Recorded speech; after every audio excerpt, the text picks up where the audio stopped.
আমরা এটাকে কনস্পিরেসি ভাবেই দেখি বিষয়টাকে, যে মালদা মুর্শিদাবাদের মানুষকে কি করে আরও, একে তো গরিব এলাকা, তারপরেও কিভাবে ভাঙনে এদেরকে নিস্তানাবুদ করা যায়, প্রপার প্ল্যানিং অনুযায়ী কাজ না হওয়া, এবং যখনই হয় তখন এত এত দুর্নীতি হয় কাজের যে যার সীমা নেই।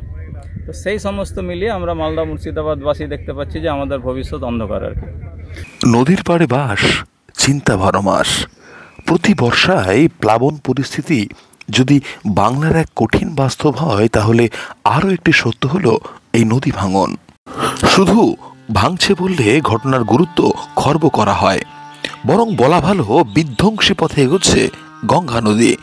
বদলে যাচ্ছে পুরো মালদা জেলার মানচিত্র, একই সঙ্গে এই রাজ্যেরও।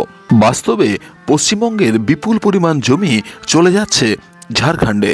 নদীপাড়ের মানুষ ক্রমাগত নদীর এই গতিপথ বদলানোয় তারা আশঙ্কা প্রকাশ করেছেন। নদীর অস্বাভাবিক এই ভাঙনের জন্য ফারাক্কা ব্যারেজকেই দায়ী করছেন নদীপাড়ের লক্ষ লক্ষ মানুষ।